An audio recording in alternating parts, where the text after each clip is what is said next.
بیٹھے ہوئے تمام نوجوانوں سے اسپیشل میری گفتگو آج نوجوانوں سے ہے اور بعد گفتگو میری بزرگوں سے ہے، بعد گفتگو میری رشتہ داروں سے ہے۔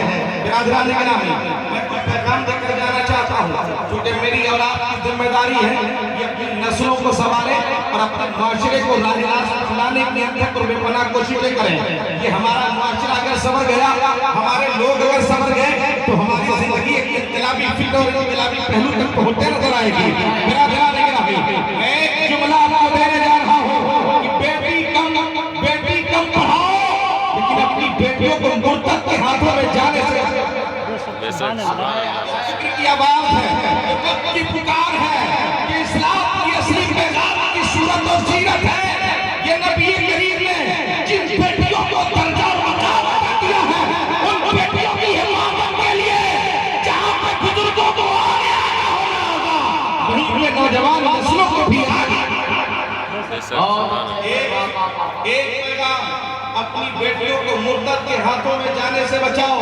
آپ الیکٹرونک میڈیا اور پرنٹ میڈیا کے حوالے سے آپ پڑھتے رہتے ہیں، آپ دیکھتے رہتے ہیں، آپ کے کانوں تک خبر پہنچتے رہتی ہے۔ برادران گرامی، یہ چھوٹی بات نہیں ہے، یہ بہت بڑی بات ہے کہ ہمارے مسلمان بیٹیاں، ہمارے گھروں میں پیدا ہونے والی بیٹیاں جن کو زیادہ پڑھا لکھا کر آپ مرتد کو ہاتھوں چڑھا دیا ہے، ارے قربان جاؤ، اس کے ذمہ دار کون ہیں؟ اس کے ذمہ دار ہماری نسلیں ہیں، اس کے ذمہ دار ہمارے پیرنٹس ہیں، اس کے ذمہ دار ہمارے معاشرہ ہے، اس کے ذمہ دار ہمارے آنے والی نسلیں ہیں۔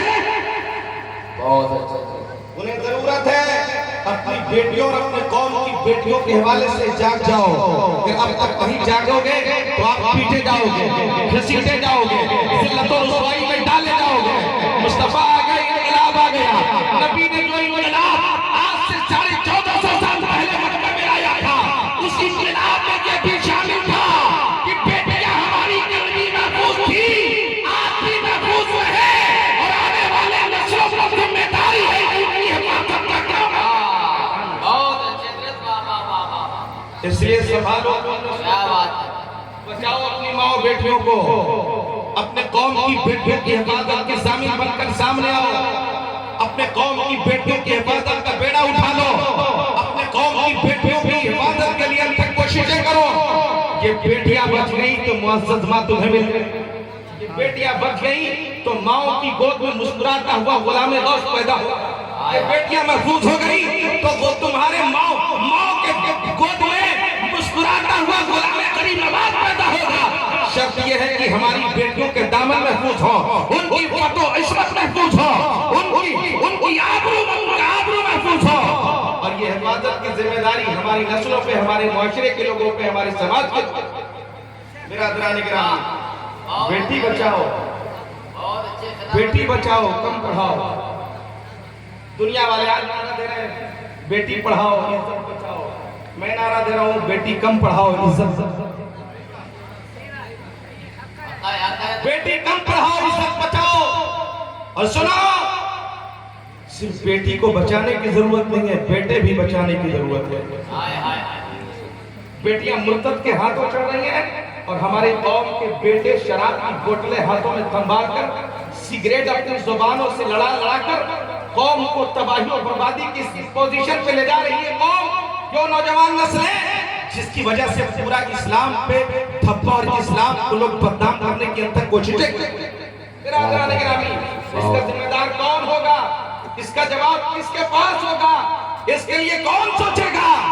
یہ جلسہ صرف عمدہ طریقے سے ڈیکوریٹڈ کر عمدہ طریقے سے لائٹنگ کر کے، عمدہ طریقے سے علماء کرام کی دور دراز سے دعوت دے کر کے بلا لینے سے ہمارے جلسے کامیاب نہیں ہوں گے، بلکہ ہمیں جلسوں سے انقلابی فکر اور انقلابی پہلو لے کر اٹھنا ہوگا، جس کی برکتوں سے ہمارے معاشرے میں چار چاند لگ جائے اور آمد رسول کی مقصد کی برکتیں ہمارے اوپر ظاہر ہو۔ یہی مقصد ہے۔ مصطفیٰ آ گئے، انقلاب آ گیا، بیجا کے اندروں کو طرز خطاب آ گیا، ناز کرے اے حلیمہ، تیری گود میں مسکراتا ہوا مہتاب آ گیا، کونین کا دلہا آ گیا ہے۔ یہ شاہ بطحہ کانفرنس ہے، ہمیں ہماری زندگی کا اس محفل کے حوالے سے مقصد سنیں، ہمیں کرنی ہے شہنشاہ بطحہ کی رضا جوئی۔ کرنی ہے شہنشاہ بطحا کی رضا جوئی، وہ اپنے ہو گئے تو رحمت پروردگار۔ آج ذلت و رسوائی ہمارے سر، در در کی ٹھوکریں ہمارے سر، تعلیم کی کمی ہمارے سر، بے عزت و بے آبرو زندگی گزارنا ہمارے سر۔ کیا بات ہے، جتنے بھی برائیاں ہیں ہمارے سر۔ آخر کبھی قوم کے لوگوں نے سوچا، نوجوان نسلوں نے اپنے آپ کو سنبھالا، ہمارے بزرگوں نے اپنے بچوں کی اچھی تربیت و تعلیم دی، کبھی سوچا آپ نے اس کا ذمہ دار کون ہے؟ لوگ سوچتے ہیں کہ فلانا کے بیٹا ایسے کر رہا ہے، لوگ سوچتے ہیں کہ فلانا کی بیٹیاں ایسے کر رہی ہے، لیکن برادران گرامی، ہمیں اور آپ کو اس کے بارے میں متفکر ہونا ہوگا، بیدار ہونا ہوگا، آگے آنا ہوگا اور اپنی نسلوں کی حفاظت کی ذمہ داری اپنے کاندھوں پر اٹھا کر اپنے معاشرے کو بہتر اور خوبصورت بنانے کی کوشش کریں۔ ایک اپنے آدمی کا بول بالا کر دیا، خاک کے ذروں کو ہم دوش سریا کر دیا، جو خود نہ تیرا پر اوروں کے ہادی بن گئے، کیا نظر تھی جس نے مردوں کو مسیحا کر دیا۔ آقا کی بارگاہ میں ایک شخص آئے، کہا حضور کلمہ پڑھا لیجیے، کہا لیکن میرے اندر 4 برائی ہے، کہا جھوٹ بولتا ہوں، شراب پیتا ہوں، زنا کرتا ہوں، چوری کرتا ہوں۔ میرے آقا نے فرمایا یہ تمام چیزوں سے تو تمہیں پرہیز کرنی ہوگی، فرمایا تمہیں پرہیز کرنی ہوگی۔ اس نے کہا حضور سب سے تو نہیں، ایک سے لیکن میں پرہیز کروں گا۔ میرے آقا نے انتخاب کر کے فرمایا کہ تم ہمیشہ سچ بولنا۔ کیا فرمایا؟ ہمیشہ سچ بولنا۔ سچ بولنے کی سیرت مصطفیٰ نے عطا فرمائی اس زمانے کو۔ انقلاب یہ ہوا کہ زنا سے بھی باز آ گیا، چوری سے بھی باز آ گیا، شراب پینے سے بھی باز آ گیا۔ ضرورت ہے ہمیں اپنی زندگی میں سیرت طیبہ کو اپنانے کی۔ یہ جلسوں میں سیرت سن کر سیرت کو عملی جامہ پہنانا، یہ ہماری زندگی کی معراج ہے، ہماری زندگی کی سب سے بڑی خوشی اور سب سے بڑی نعمت ہے۔ وقت کم ہے، باتیں بہت زیادہ ذہنوں فکر میں آ سکتے ہیں اور آ رہے ہیں، لیکن میں نہیں چاہتا کہ قیمتی وقت دور دراز سے چل کر آئے ہوئے مہمانوں کو دیا جائے۔ جو مہمان سینکڑوں کلومیٹر دور سے چل کر تشریف لائے ہیں، میں ان کا ادب و احترام کرتا ہوں اور میں اپنی گفتگو کو انہی چند کلمات کے ساتھ سمیٹتا ہوں۔